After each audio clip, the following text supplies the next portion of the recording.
Welcome back to another episode of Third and Three with Coach Roger Holmes. As always, joined by the coach, Coach Holmes, and I'm Jason Holcomb, Director of Public Relations.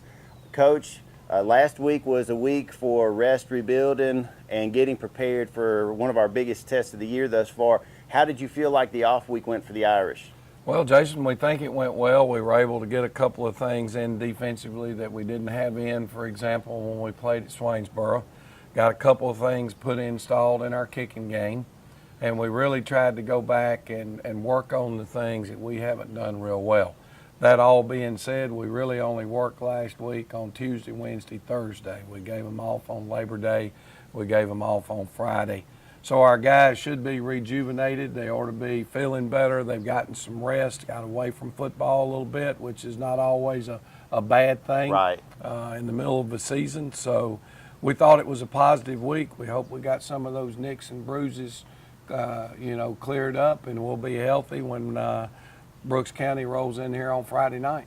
And you're talking about Brooks County, that South Georgia football is something to talk about. That region, like we've talked about previously, is always competitive. Every one of those teams, Thomasville, Brooks, anywhere down in that south corner, it seems like I call it North Florida jokingly, but tell me what you guys are looking to do this week to make sure that the Irish get another victory. Well, we've got to play physical because that's what they do. They're a very physical football team. Maurice Freeman had a great deal of success there at Brooks County. They're going to bring an offensive line in here that the field is going to tilt. Their right tackle's 6'8", 340. Whoa. Their right guard's 250. Their center's 240. Their left guard's 277, and their left tackle's 290. So we're going to be the little guys this week. We hadn't been the little guys a lot, but this week we will be, and we're going to have to be physical, and we're going to have to execute well.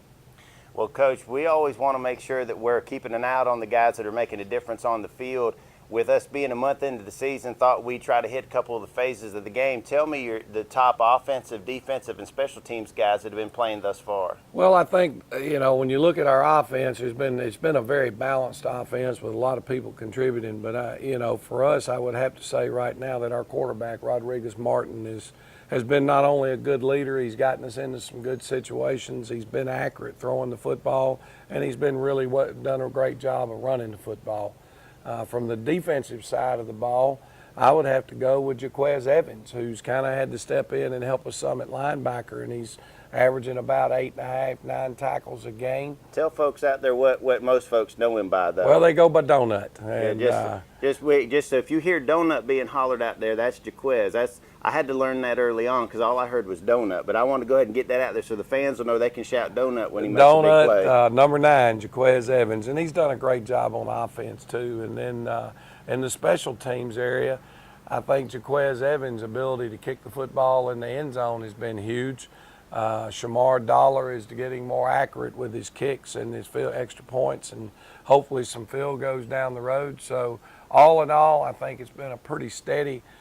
Stacy Sharp, our long snapper in the PAT field goal teams and punts, has been on the money with all his snaps, and that's always huge too. Well, we want to make sure we're always keeping an eye out for all the guys that are making a difference for the Irish. We hope they make a difference this week. You all made a difference last week, and we wanted to thank everyone who participated in our chicken plate sale. 600 chicken plates were sold, and all that money raised is going to the Touchdown Club to help them with all the efforts they do to support all these young men.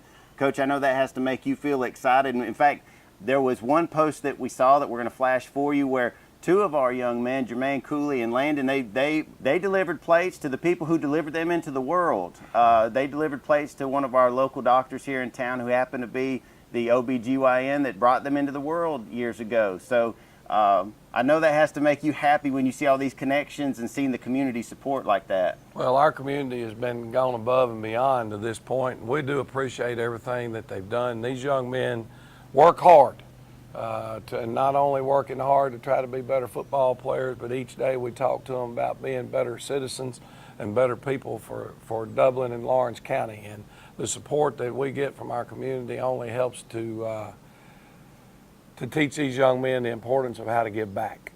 Well, we're going to try to give back this Friday. Before the Brooks County game, we've got a special celebration of life for Mr. Roscoe Brower. He is one of the men for Lawrence County. He was an integral person with Oconee High School. In fact, we've got pictures of him and some of the trophies that he helped contribute to inside our field house.